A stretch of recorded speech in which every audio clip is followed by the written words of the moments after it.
Welcome, welcome to our participants in Beyond the Bylines. Welcome also to our first experience with this iteration of Zoom, in which we are figuring out for the 57th time how to actually get our faces on screen and have you hear us. Jodi is saying in the chat, welcome, welcome. Please tell us where you are joining us from. We can't actually see you from where we sit, so we'd love to hear from you. Not seeing anybody in the chat, so I'm wondering if people are able to chat. That's another question for this version of Zoom. 71 of you are here. Oh, I think I did one of these. I think I was on this platform once and they cannot chat unless maybe we have to enable it. Chat marked as disabled. Okay, sorry to encourage you to chat only to find you can't chat. We'll be imagining your chat. Well, I can tell you, I'm in New Jersey. Mira's in Rhode Island. Talia's in, where are you, Talia? Denver, Colorado. So I'm in the office here with Ab Kahan, our founding editor, and I can see some familiar names in the chat, like our great friend Julie Stone, who's also in New Jersey. Looks like we enabled it. Great. Since you're joining us from Canada, Marilyn, very timely. You'll find out why in just a moment. Okay, I think chat is up and running. So please tell us where you're joining us from. And it is 7:03. So I think we'll get started with our program.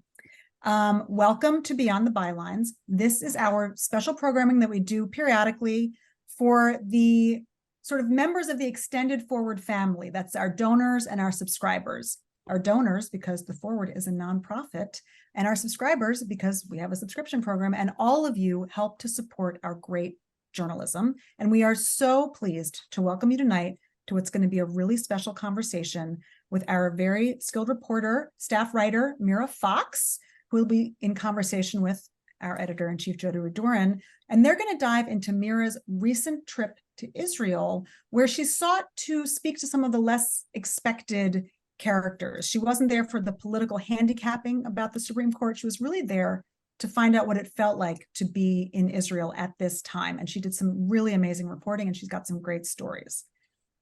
But first, of course, everybody here is here for the journalism. That's why you support us. That's why you read us.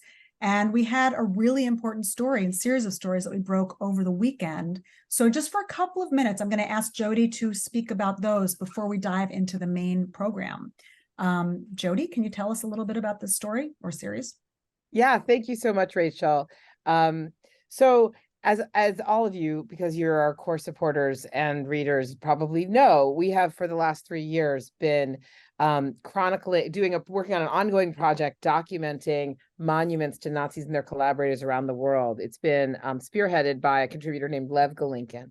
And Lev's most recent installment in that was in August. He wrote about 2 monuments, one in Philadelphia and one in Detroit, or in the suburbs, that honored Ukrainians who fought in this unit called SS Galiciina, which was basically a Third Reich army unit that recruited from Western Ukraine. And it had been kind of recast as the first Ukrainian division or something like that, and as a Ukrainian nationalist movement that fought the Soviets. And so we had worked on that story, and actually there'd been some impact of that story because the Ukrainian Catholic Church in Philadelphia had moved to cover the monument, which was, a quick response to our story and to the outrage that the Jewish community in Philadelphia showed. And then over the weekend, I got this text Saturday night from Lev saying that the Canadian Parliament had actually given a standing ovation to a guy who had fought in this unit. He was 98. Zelensky was visiting Parliament, giving an address, and they had arranged to honor this guy and as a Ukrainian nationalist, a Ukrainian veteran of World War II, and come to find out he had also fought in the same unit. So we quickly put together a little story, which we published early Sunday morning. Virtually every news outlet in North America picked it up, followed it. And then Lev and I, went into Yom Kippur mode. And when we got out of Yom Kippur mode, we discovered that a lot of hell had broken loose. The prime minister and the speaker of the House who'd invited this guy had both apologized for it. And by Tuesday afternoon, as you probably know, the House speaker had resigned over this for inviting this Nazi unit member. And we were just, we're very proud to have broken that story. which is the results of some quick work over a holiday weekend, but more importantly, really 3 years of a project of chasing down folks honoring Nazis and their collaborators and sort of whitewashing that history all around the world. There are 1,600 monuments on our site, listed on our site in 30 different countries, including, I think, a bunch here in the US, I think 42. So it was really important to see the impact of this reporting so directly, so quickly. All of Canada is like in a political tizzy because of our story. Right. And as Jodi said, this was the work not just of the weekend, but of literally years of a reporter following a story. And that is the kind of work that your support allows us to do. It's really important. And I will also say that we are not here to oust politicians from office. We are here to, as Jodi says, uncover whitewashing, tell the true story. And when consequences happen, when a government decides, in a unified way to say, this is not okay, and there must be consequences for saluting Nazi fighters in our parliament, that is something that is the result of our work. So thank you all very much for your support. It is really important, really appreciated. It's our privilege to be able to do work like this, and it's thanks to your support. Now I'm going to turn it back over to Jodi to speak with Mira. I'm going to go on background, and I'll be back at the very end to thank you for joining us. Thank you, Rachel. And along with Mira, I'm going to invite into the conversation Talia Zaks, our innovation editor, who it was actually her idea to send Mira to Israel. So just by brief way of introducing these colleagues, Mira came to work at the Forward in March of 2020. Yes, she started the same week as the pandemic. She came in as an editorial fellow. Actually, she worked very closely with me as my sort of research assistant and project manager. And then at the end of her year-long fellowship, she became a culture reporter. And we created for her a sort of newfangled beat or a way of framing her work, which was we call her our digital culture critic. And she spends most of her time writing about things that are unfolding in the digital world. She has a number of expertises, including hate-filled online video games, the ways in which Christians manipulate and use Jewish symbols. You probably read her brilliant long-form narrative last year on a all Mormon production of Fiddler on the Roof. She spent a lot of time in Utah reporting and writing about that. And she also really was one of the leaders in our coverage last fall around the anti-Semitism of celebrities like Kanye West and Kyrie Irving, much of which, of course, played out online. So, and Mira, has a master's in divinity and really knows a lot about the Talmud as well as TikTok. So she is one of our most creative and thoughtful and insightful writers. Welcome, Mira. Thanks, Jodi. Kind introduction. You're very welcome. And Talia Zaks has been with the Forward this is her 8th year, I believe, at the Forward. She began at the Forward as an intern at the ripe old age of, I think, 12, and actually then became a fellow, then became a culture reporter, and now is our innovation editor and one of my core team of editorial leaders. She actually now is the coordinator of our intern and fellowship program. So this is how you grow up at the Forward. Talia is joining us from Denver, where she grew up, although she normally is in Brooklyn. And I'm really excited to have both of these amazing young women with me tonight to talk about Israel and the protest movement and how we've been covering it. To be honest, it's been as many of you know, I spent 4 years covering Israel as the Jerusalem bureau chief of the New York Times. And when I came to work at the Forward, thought oh, this will be the easy part of my job, the thing I know best, how to cover Israel and the Palestinian conflict. And in fact, it's quite a conundrum for how the Forward should really do that. There's so much English language news out of Israel these days with several great Israeli outlets. And so we often struggle to figure out exactly what role Israel should play in our coverage. And that's something that Talia and I both have been thinking about for a long time. And in July, Talia had the brilliant idea to send Mira over there for a week or so. So Talia, tell us what you were thinking when you had that brainstorm. Yeah. So at the point that this idea came into being, the protest movement was several months old already. There had already been significant political movement forward with it, and then also, backtracking and then more movement forward. And I was thinking about what I wanted as a reader that I wasn't seeing in the American media landscape or in the Israeli media landscape. And I felt like I had a decent grasp on the politics of the situation, and I felt like I had a decent grasp on the bones of the protest movement. But what I felt I was missing was the stories of the people on the ground trying to make change in the country that they care about, and catching international attention. I felt like I had read broad strokes, but not really personal work. And I thought about Mira because Mira I knew had lived in Israel and has also a real gift for telling very human stories about people experiencing sort of complicated emotional moments. Many of you have probably read Mira's great story about a production of Fiddler on the Roof at Brigham Young University. And I just thought that that was an example of Mira's ability to really get to know people on their own turf and on their own terms. So when I was thinking about who could do that kind of reporting that I was missing as a reader, Mira was the first person who came to mind. Great. And Thanks. just one housekeeping note before we dive into Mira, which is if you have a question that you'd like me to pose to Mira or Talia, or for me to address, you should put it in the Q&A. I see, Maxine, that you have raised your hand. I don't think we're going to be able to call on you with raising your hand. So go ahead, and if you have a question, put it that you want us to raise, put it into the Q&A. If you have a comment that you just want everyone to see, you're welcome to, as Donna has done, put it in the chat. And I will say, Donna, that before I get to Mira, just that I think this concern about the idea that Prime Minister Netanyahu or other politicians are saying something different in Hebrew than they are in English or to different audiences actually is something that was a really big deal before. But I think now with so many Israeli outlets doing English and with so many people who are bilingual and with Google Translate, frankly, this has become somewhat less of a problem because politicians basically get caught when they do this and people write stories about it.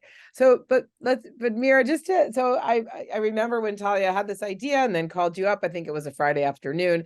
You lived in Israel for a while after college. You can talk a little about that if you want, but I just wonder, so Talia calls you up and she's like, why don't you go to Israel and do some stories about the protests? And you're thinking, what? How do you respond to that? And how do you then set up this trip and figure out what you want to cover? Yeah, I mean, my initial response quite literally was my parents are coming to meet my boyfriend's parents for the first time in an hour and a half. Can I get back to you? Um, How'd that go, by the so way? lovely. They loved each other. My Great. dad drank a beer that was too strong for him, got a little tipsy. It was a great time, was had by all. Yeah, and then I sort of spent the weekend like a little panicked. My parents were also there the whole weekend, so I was very distracted. But yeah, then I talked to Talia on Monday or maybe I think Tuesday morning and was told to drop a list of ideas. And I just sort of tried to think about who I knew and what areas I was familiar with from when I lived in Israel, which was a couple years out of college. And I was there for a little over a year. And so I was just trying to think of, okay, if I'm going to be there for a little over a week or around a week, what sorts of things am I going to be able to hit the ground running on? And who do I know and who do I think I can find connections to? When Talia had called me before my parents got there, the first thing I did was start to send out tendrils. I sent out WhatsApp messages. I posted on Facebook and on Instagram saying, I might be coming to Israel. Can you put me in touch? Are you going to the protests? Do you know anyone who is? Who do you know who's involved in what way, who has opinions, whatever, just out to my friends. And immediately got dropped into people's family WhatsApp group chats and stuff. And so I had a little bit of information from that I could sort of start to assess, okay, I can probably find somebody who's in a leadership role in this group, or I can go to a protest in Tel Aviv with this person, and then I'll have somebody who's been going who can introduce me to more people, and started to sort of think about the threads that I could get started from here. And hit the ground running with. Yeah. So So as that Talia was my first. said, you know, by the time this trip happened, which was early August, late July, the protests have been running for 7 months. The reasonableness legislation had already passed. We'd all read a lot about these protests and about what was going on with the judicial overhaul and with the new government.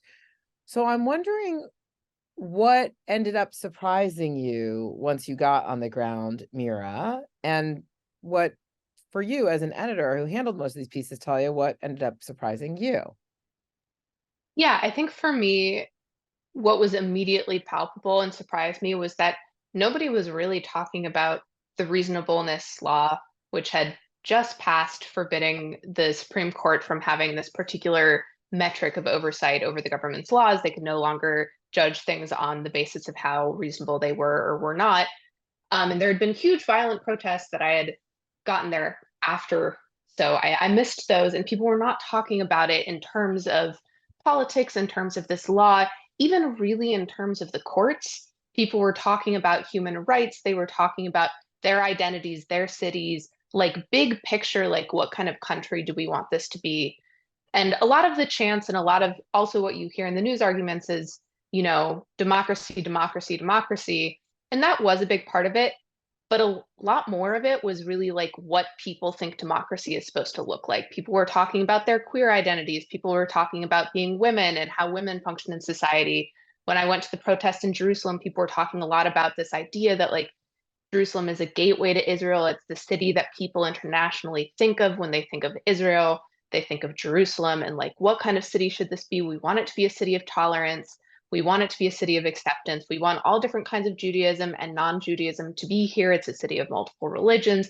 Those values need to be core to our country, to ourselves, to our society. And that was very much like the language and the orientation of the protests. It wasn't that much about Bibi. It wasn't that much about the court. Obviously, they were mentioned, but more of the rhetoric was about like personal freedoms and these big, overarching ideas of society. Yeah, and then as the editor working with Mira, I think my surprise went in two directions. In terms of the stories that Mira was finding, I was surprised by just how much was there that she was finding that I really had not seen reported elsewhere. Because when I had initially thought of this trip, I was thinking more in terms of the tenor of the coverage and the sort of focus of which individuals would be highlighted, and less in terms of like what stories from Israel are we not learning in the US. Um, and I'm sure Mira will talk more about this probably in a moment. There were stories that she found that I literally just had not seen anywhere else. Like this story she found for when she drove up to a protest in the north and hiked up a mountain in the dark with a bunch of protesters trying to catch Netanyahu on his vacation. That live on the ground reporting from small but really focused protests like that, the fact that those were happening in the way they were was a surprise to me. So I was surprised by the stories Mira was finding and obviously like very excited by them. And then as an editor, I was not necessarily surprised, but really delighted to see the way that Mira went after all of these stories, because this was Mira's real first experience doing intensive on the ground reporting and trying everything that involves, not just talking to people on the ground without like setting up interviews in advance, but trying to find a story on the ground, etc. And as you know, if you read her coverage, she did really brilliantly at it. And watching her develop those skills in real time and like figure out where her interests were and what the next great thing was, not exactly a surprise, but like a really delightful new thing to experience. So Mira, I want to know what that was like for you in terms of like locating your own voice in this new scenario that was unfamiliar. Yeah, I mean, I think like I've done some on the ground reporting, but it's been like in New York where everyone's speaking in English and I know where things are. And I know also just more of what situation I'm walking into to report in on the ground. Like, I think for the 25th anniversary of 9/11, or 20th, we haven't hit 20th. 25th yet. We're not at the 25th yet. 20th, I, was on the ground, but I've been to Ground Zero before. Like, I live in New York. It was just a little less uh, whirlwindy. And I think for this, like, I had to really like find my feet quickly. I was surprised how fast my Hebrew came back. I had conversational Hebrew, hadn't used it for a while, and didn't feel like it was all that sharp. And my, Duolingo refreshers were not, they were teaching me how to say like koala or something in Hebrew, and I was like, this is not going to serve me very well. And My daughter does in Duolingo it, Hebrew and has learned all of these words that I do not know and cannot say a sentence. yeah. So, and Duolingo's not very good at teaching grammar. Thankfully, I already knew that part, but I was just surprised, like the first people I walked up to in the first protest I went to in Jerusalem, which was more or less right off of the plane. I got in at like 5 p.m. on a Saturday. All the big protests are on Saturday night. I got to my hotel and just went right back out the door. And I was like, can I talk to you? Do you speak English? And they were like, not really, but can you speak Hebrew? And I was like, all right, here we go. So, And so it was Mira, fine. you met Yeah. all kinds of people during the 10 days or whatever you were on the ground. A couple of the characters really stood out to me, partly because of their range. So you did a profile of these two teenagers from the periphery that are involved in the protests. And you also, in various stories, I think in the Netanyahu vacation one, but also in a couple of other ones, talked to some Yom Kippur War veterans, I think, from the Brothers in Arms. So can you talk a little, for me, those are maybe the characters that stand out most. Maybe you want to also talk about other characters, but maybe talk a little bit about them, those two very different kinds of people who were very fervently protesting in their very different ways. Yeah. I mean, in a way, to me, they really didn't feel that different.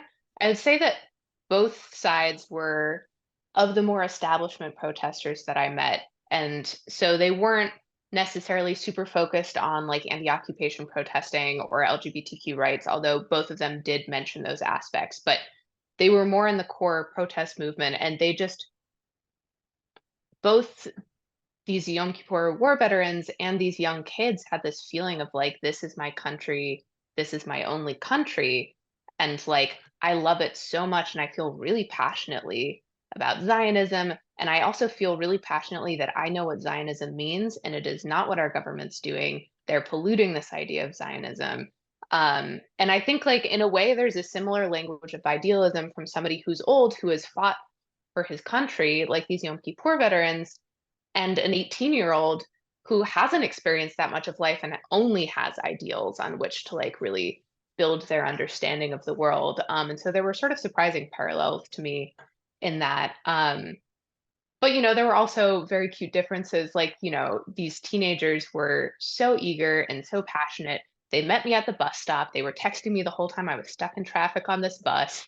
Um, they were walking me through the square where the protest happens in their town every week, and they live in sort of the commercial-ish corridor between Tel Aviv and Haifa. Um, and they were like, look, you can see flyers on the ground, like left from this weekend. It was so big. They sang me happy birthday at this protest. Like, they were super, super involved in big figures, and they talked so fast and over each other and were just so passionate. They were like, yeah, all of our friends know we won't shut up about this. Like, we'll have like sleepovers with our friends and we won't sleep because we're just talking all night about the protest. So obviously a very different energy than I'm getting from like a 72-year-old man who's like hiking up this mountain with this sort of sense of grim determination, like, I won't let this happen. But he's not like, all the things we can do in the future and the promise that it all holds. And can you even imagine? He was, the veteran was talking much less about the future and much more about preserving his idea of the past.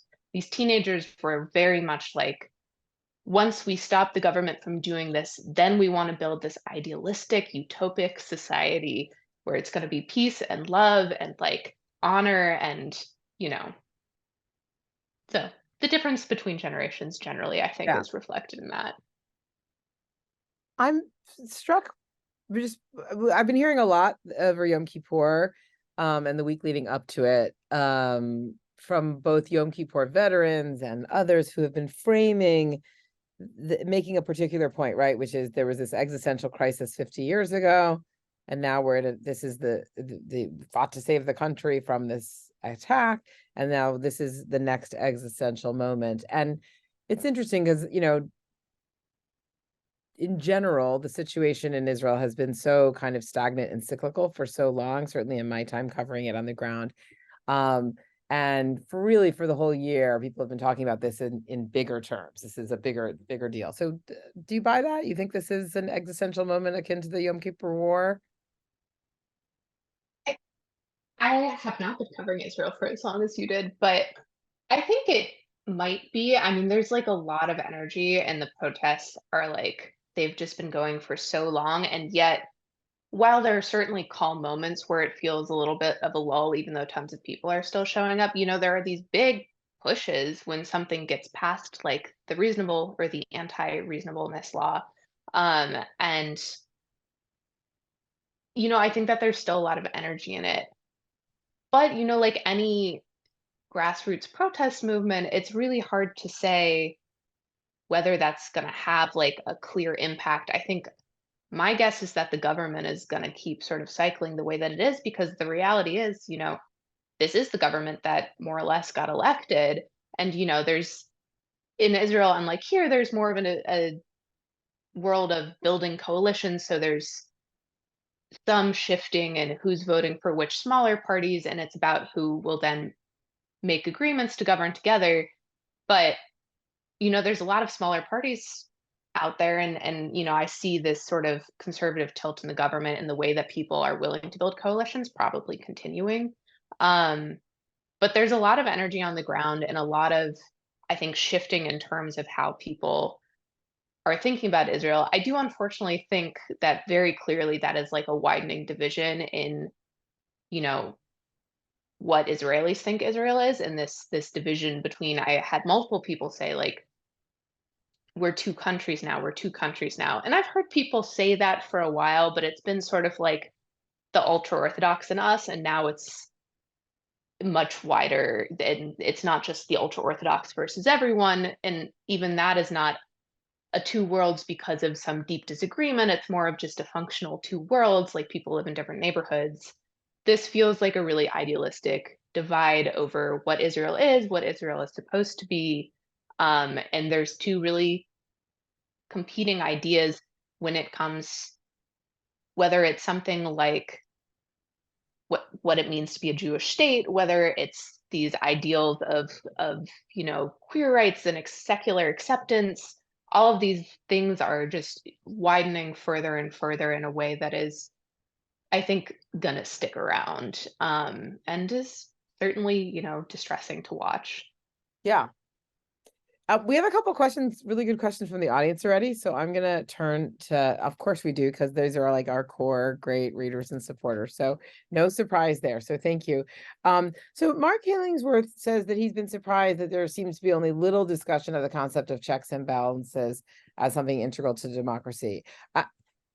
It's interesting. I mean, I feel like certainly in the early months when the judicial reform was first presented and the protests started, I feel like that was actually a very main theme, at least of media coverage, probably partly because that's how we Americans understand it so exactly. well. But I wonder what you found when you were there. Yeah, I mean, I had a number of people address this pretty straightforwardly, which is we don't have a constitution. There is no system of checks and balances. Functionally, of course, that is somewhat how it works. But unlike in the US, there is not this idea that we built the government to have checks and balances. And I think that's part of why some people oppose the judiciary, is they don't necessarily believe in this idea of checks and balances. From the side that is pro judicial reform, their argument is, well, we elect the government as the people, and this court is just here undoing what we've elected. And that's not how this is supposed to work. We don't believe in that. Certainly from the side of the protesters, functionally speaking, again, why they want the courts is because they can check and balance the government. And when I talked to LGBTQ protesters, for example, they said, the courts have been the ones that have given us rights. When the government has said, gay couples can't adopt, it's the courts that gave us the ability to do that. They're the balance on the right-wing social values of the government. They've allowed us to live here as people. But that's not the terms. However, I will say people are very aware how it looks outside, and that the idea of checks and balances is like core to the international understanding of democracy. And something I heard lots of protesters talk about is, moving in this way and disabling our courts in this way hurts our public image even more. We're going to lose our international support, whether that's in terms of political alliances or whether that's things like businesses and funders working with our tech industry and being interested in our academia and in our sciences and whatever. There's this idea that like as you move away from what the West considers democracy, the West withdraws support, and the West is where money and innovation is, and we want that. So we now have a number of questions regarding one of, I think, your favorite themes to talk about. So we'll mention. So we have Charles Weaver asking, did anyone talk about the Palestinians? We have Gloria Margulies saying, what about the issue of the occupation and settlements, which seems to erase the rights of Israeli Arabs as well as those living under the dehumanizing conditions of the occupation? And I thought there was one more, and I can't see them. Although, yeah. So let's start. We've got the question about the Palestine. How was the issue of the Palestinians and the occupation dealt with? Then we're going to probably go to questions about about American Jews. We have a couple of those, and we can talk about that. And then maybe we'll keep going because good question. Yeah. So I don't know if everybody's totally aware of this. I don't think I had fully grasped it before getting there, but the protests are organized in a very different way from, say, like the BLM protests here. Which were, theoretically or functionally largely led by the Black Lives Matter movement. Of course, there were lots of people participating, but there was this idea that, this is the main voice. In Israel, there's a lot of small groups that are all like pretty, even though they're all showing up to the same protest, they have their own corners, they have their own banners, they have their own contingents. They're all fighting for the same thing, but they're organizing around shared identities or shared beliefs. So, there's an LGBTQ, quorum, and there's like a women's march quorum, and they all have different t-shirts. There is absolutely an anti-occupation contingent. That is what they call themselves. And it depends which protests you're at, how largely they're represented. In Tel Aviv, there's quite a lot, and they're more woven through the crowd and more part of larger protests. At the protest I went into in Jerusalem, they were sort of in a group in the back, and they didn't march with the when the full square of protest marched out down the street, they remained behind, standing with their own, set of banners and flags and loudspeakers. I think there's a split feeling about how to deal with the plight of the Palestinians within this protest. Some people feel as though the Palestinians are too controversial of an issue, and if they want this protest movement to succeed on a large scale, then they need to attract the widest group of supporters possible, and this issue is too divisive. Right. There's been a lot said about how Zionist the protests are. They're all filled with Israeli flags and yada, yada. Right. But a lot of the people who I spoke to who very strongly identified themselves as Zionists, like this Yom Kippur veteran and like these teenagers, all were like, we also think it's really important to deal with the issue of the Palestinians. And there was a lot of discourse, and in Tel Aviv, at least, the anti-occupation protesters very much felt that it was filtering out into the wider society and making the conversation like more acceptable, when this would be sort of a hot button, everybody gets quiet topic. People are talking about the occupation now and in those terms in a way that they wouldn't have before the protest. So they feel that they're making the topic like more of an unavoidable part of thinking about what Israel is and what Israel should be. And when I talked to those protesters, they were saying a lot over and over, this is the core issue for our country, because if people think that they can dehumanize those people over there, and in fact, as they're drafted, they have to do that for a couple of years, they come back and it's easier for them to dehumanize the gay people or whoever else might be oppressed within Israeli society, within the borders of the state, whether that is gay people, whether that's Arab Israeli citizens. So they felt like this was this deep issue. And also in terms of international relations, I think they felt that this is part of, disable the courts and have this like unsightly conflict in your country, you know, we're going to lose our acceptance in the wider world. And so people definitely thought it was an issue.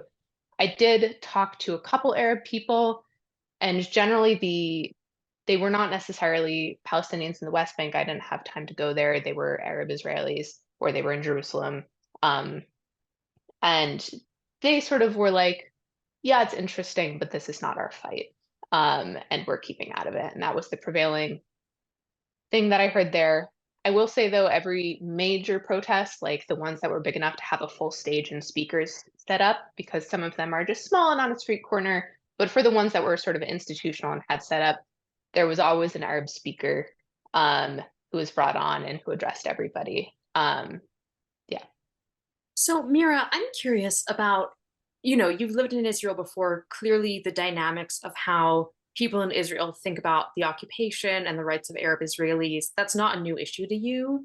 I'm curious about whether this trip changed your understanding of the ways that those conversations are unfolding in Israel, or whether you left feeling pretty much the same as you did before. The same about like how the conversations are unfolding. Yeah, like you got a different, if you left thinking that the conversation is in any way different than you went in thinking it was. It certainly felt different to me, but that was obviously biased by the fact that I was spending most of my time with people who were very politically active. And so, you know, I don't think that the fact that like people who I was talking to about the protests, who were involved in the protests, who were on the streets protesting, had a lot to say about that, doesn't mean that like the average populace has a lot to say to it. Like hundreds of thousands of people are showing up to these protests, but hundreds of thousands of people aren't. So, you know, it's hard for me to say really large scale how things may or may not have shifted. I can only say how they shifted in this obviously really, you know, politically aware and argumentative scene. Yeah, I think that's a great point that hundreds of thousands of Israelis aren't showing up. That's something that is hard to cover because covering what's not happening is always more complicated, but is something that gets left out. But speaking of shifts, Jodi, I know you've been like talking more broadly about how the American Jewish community is processing these changes in Israel. And I'm curious about whether you have perspective to lend to that side of the equation, knowing what we know about what Mira heard from Israelis when she was over there. Yeah, I mean, I think a lot of American Jews are, you know, and I think a lot of you have asked in the Q&A, you know, you mentioned Sharon Browse's sermon, a clear call for American Jews to get involved to preserve democracy in Israel, and other people are asking like what American Jews can do. So I went on Friday to the protest to cover the protest outside the UN when Netanyahu was visiting. And I had previously been to one in March in Washington Square Park in Greenwich Village. The one in March was like, I don't know, 95% Israeli or something. Everything was, all the chatter in the back was Hebrew, and I kind of recognized like 5 people, and we all sort of stood together. This one, I don't know exactly. This one on, first of all, at the UN was much bigger. It was probably about 2,000 people, and it included, I mean, there was many sort of American Jewish, pretty mainstream left leaders, I would say, including some of the major rabbis from New York. Rabbi Elliot Cosgrove from Park Avenue Synagogue spoke from the stage. Rabbi Angela Buchdahl from Central Synagogue was supposed to, but she got COVID.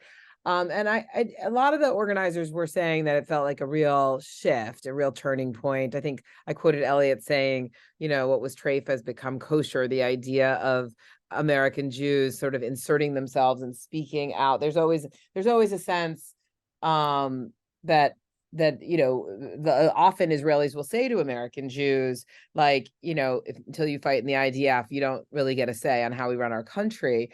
And what a lot of them are saying now is the opposite, which is get off of your couch and stand up for democracy. This alliance between Washington and Jerusalem, but also between Israeli Jews and diaspora Jews, is supposed to be rooted in shared values between our countries, and shared values of like Jewish values. And that one of them is democracy and freedom. And so there's been a lot of more focused calls, kind of most famously, I would say, by these prominent American Israelis like Danny Gordis and Mati Friedman and Yossi Klein Halevi. And so I think that I think two things are going on. I mean, I do think that the leadership of some organization, I mean, you noticed conspicuously absent from the New York protests was like anyone from the UJA or from Federation. So, or the ADL or the AJC, the big mainstream, Council of Presidents type places were not there. And yet, as I said, Central Synagogue and Park Avenue Synagogue are certainly very mainstream establishment synagogues, and they were there in very prominent roles. So there's sort of some shift, but I think people are still a little uneasy. I do think also that like American Jews, I think two other things are going on. One is I think American Jews really do not know what to do. It hasn't been, I mean, a lot of people are like, give money to support the protests. It costs a lot of money to put on these protests. It hasn't actually been super clear who you're supposed to give money to or how, I think, for a lot of people.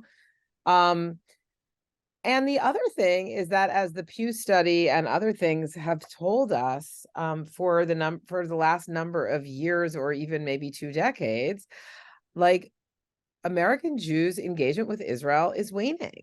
And there are a couple things going on there, at least two. I mean, one is there's certainly a rise pre this government, a rise in young people and some old, but mostly young people who are anti-Zionist, who really feel that the human rights issues related to the Palestinians are just more important than the idea of a Jewish homeland and must take precedence, and the occupation has to end, and that they've given up on Zionism because they think it's inherently problematic and racist.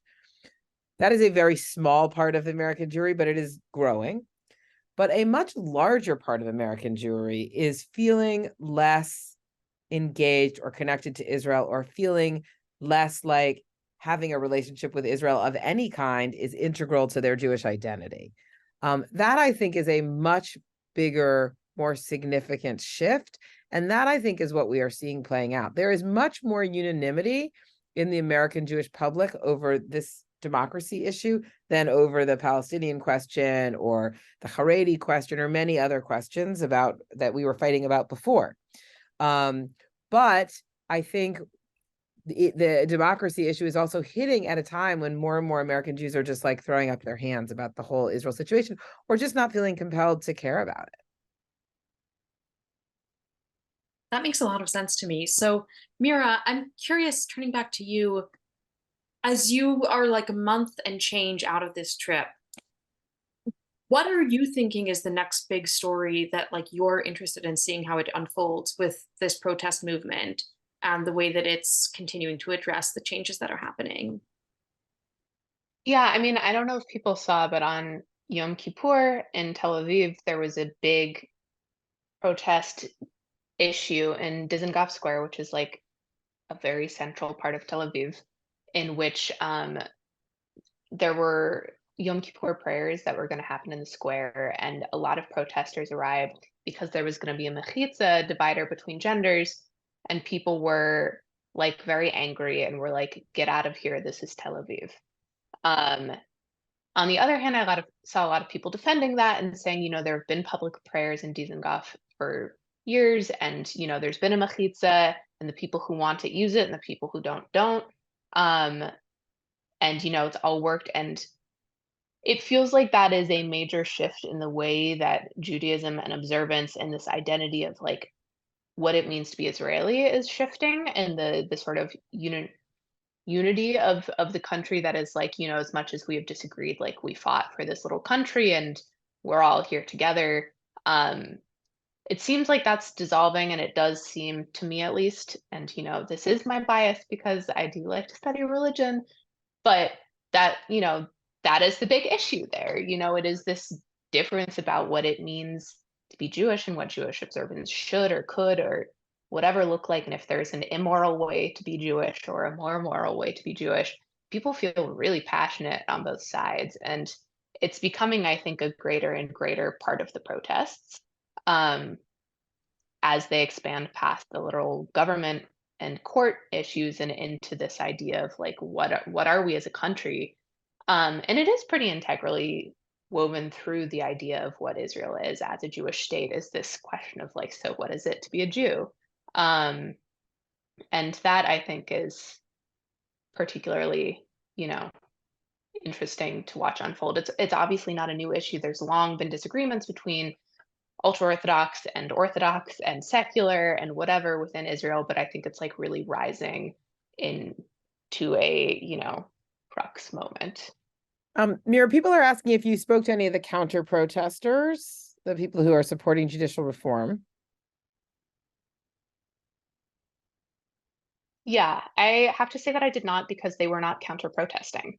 Um, so, you know, I could have sort of tried to go into bars and restaurants or stop people on the street and say like, hey, are you a counter protester, or like, do you support these?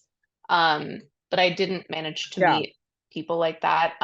I did talk to people about people who they knew who are for the judicial reform. And like I said earlier, I think the main idea for most people who aren't at least like very far right and like totally just, you know, on the board with Ben Gvir, for example, who's like, you know, the entire West Bank is ours and we should go take it. But people who just support the judicial reform specifically feel like, you know, we didn't elect these judges and the judges are an elite caste, and, you know, we did elect the government and sucks if you don't like the government, but the court shouldn't be able to just undo it all. I will say, And I talked to a friend actually who said one of his friends who is pro reform is a gay man who lives in Tel Aviv. He's like not who works in high tech. He's like not at all the stereotype of the person who supports the judicial reforms, but he was like, yeah, he's like politically conservative and he feels like he didn't elect the courts. And I keep saying to him, but the courts are like the people who protect LGBTQ rights. And he was like, I don't care. So I mean, it's interesting. Joel Newberg, one of our audience members, commented, in the US, some believe the current Supreme Court has too much power. And we've, of course, talked about court packing and everything like that. Personally, I believe that most people are happy when the court agrees with them and unhappy when it doesn't. And there was someone else commented, right, the right wing feels like, I mean, having a strong Supreme Court helps protect members of the IDF from being prosecuted by international courts, because one of the things that an international court requires is that to not prosecute an individual in a country is that the country has its own judicial system that is serious. And so one of the things that some conservatives and certainly part of the military process, the theme is we need this to protect ourselves. And of course, as you said, there's others who are like, well, it's the Supreme Court who are protecting Palestinians, protecting LGBTQ rights, et cetera. And like all of those things are true. And you do find both here and there that people tend to like it when it works for them. I want to talk about the counter protest for a second. I did check in on there was a very small counter protest on Friday at the UN. It was like super straightforward of like, we're with Netanyahu, we're with Bibi. And I think Edward Saslaw is asking, he mentioned that in my column, I reported on the fact that Rabbi Angela Buchdahl had gotten some negative responses to her sermon and her plan to be at the protest from some of her conservative congregants. It was really interesting what that was about, Edward, because she said that and I hope I was clear in my column, she said that those people who were concerned about her going there made a very specific argument about her doing it at the UN, which they felt had been hostile to Israel over the years, and that therefore that she might be lending her voice to sort of opening up, giving an easy target for Israel's enemies by protesting there in specific. And that really resonated with me because I've been getting a lot of mixed emails about every time I write about Israel and the Palestinians or Israel and anything since I started doing it in 2012. But this year, when I've written about the democracy movement and the judicial overhaul, there's very little mail on the side of, you know, there's very few people in America standing up for the idea of this judicial overhaul. I think that the criticism that Angela Buchdahl faced and that the criticism that I've received is is very sort of narrow and focused on this, on a particular angle, not on the sort of the whole thing. We have not that too much more time, so I'm gonna look back in for the last question. But Talia, you got anything you want to bring up? Yeah, well, actually, Jodi, I have a question for you. Okay, great. At the start of this, you said that covering Israel has been a surprising challenge for you while you've been at the helm of the Forward because it is such a complicated and packed media landscape. I'm curious if coming out of Mira's trip and her reporting on the ground, your ideas about how an American Jewish outlet can meaningfully report on Israel have shifted at all, whether it's still an ongoing conversation you're having with yourself, where you stand on it now. I appreciate the opportunity to share my ongoing conversations I'm having with myself. Talia, thank you. I mean, I think the thing I know most clearly is we can't not cover it. And we can't, especially not this year when it is such a major moment in Israel. I think I mean, this is a broader question too about like, what do you do when you're running a small nonprofit newsroom that is under-resourced? And that is, we constantly, there are many more stories that we could cover that we don't have the people or money to cover well enough to bother. And so what we're really trying to do is the most original work we can do in our lane that other people aren't doing. I think in this, it's not just that we are under-resourced, the whole industry is under-resourced. Something like there are half the number of working journalists as there were 15 years ago, and a quarter number of the local papers. There are a lot of people covering Israel, which is great. What I don't want to do is do the same thing they're doing. We have a small but incredibly bright and talented and creative staff. And so I'm always looking for just ways that we can add value to the conversation for our readers. We know that our readers, also look at Times of Israel, also look at the New York Times, and those places provide excellent coverage. So what can we do that they're not doing? There's an intensity of focus that we can bring. I think the two most important things, really, maybe three, I guess I'll try to distill it. I mean, one is we are one of the only opinion sections. We really have the only opinion section in the Jewish press, and one of the only opinion sections remaining anywhere that truly is a big tent and a broad platform for different perspectives, people of different backgrounds. And so we are hosting the broadest, respectful debate possible on everything that's going on in Israel and everywhere. So that's the first thing. The second thing is to really be focused on American Jews and, helping American Jews understand what's going on and sharing what's going on here, whether that's the protests, whether that's the 2 columns I did about Rabbi Kalmanovsky's creative approach to saying the prayer for the state of Israel or not, or editing it, etc. And then the third is to just have the original takes that we can. So yeah, we're going to send people back to Israel to do stuff like what Mira did. We'll probably send Mira back too when she's ready. But I think the key is to find the kind of windows of opportunity between and around what other people are doing, to zag when others are zigging, and to remember that we are kind of adding to a conversation and really trying to host a broad conversation. What a great note to end on. I want to thank you, Jodi. Thank you, Mira. Thank you, Talia. And thank you, audience.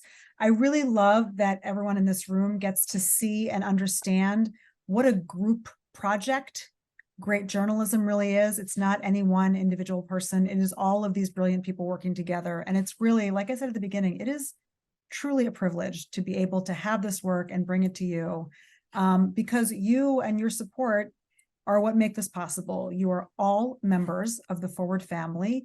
You support us. And now that we're coming to the end of the year, I'll ask you to consider remembering us in your year-end giving. Everything you do for us is appreciated and matters and supports this journalism. You are what makes this possible. And I'll also ask, if you like what you see at the Forward, please share it. Please share it with your friends and family and anybody who you think might be interested at all.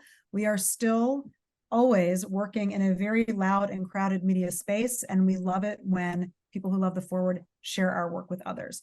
So thank you to our journalists. Thank you to our audience and supporters. Thank you to the people behind the scenes also making this happen, Lisa and Ngozi, and everybody else at the Forward.